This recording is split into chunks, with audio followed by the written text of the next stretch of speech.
කුඩේ යට තියෙන ආදරාන්දර ගැන ගොඩාක් අපි දන්නවා.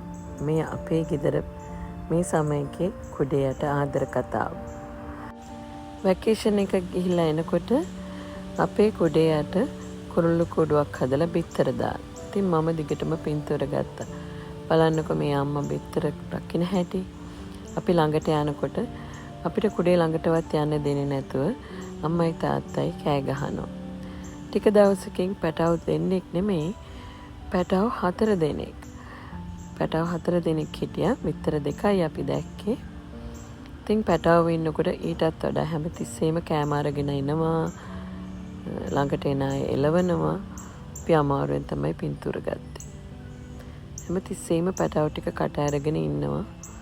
ඉතින් කොයි පුංචි පැටවුත් ඒ වගේ තමයි.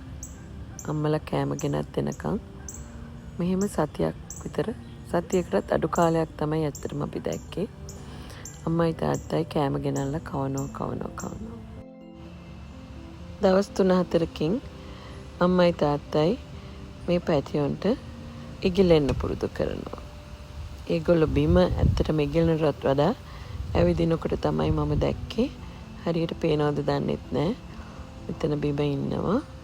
එමීට කොහොම හරි පොඩ්ඩක් ඉගිලෙනවා, පොඩ්ඩක් ඇවිදිනවා.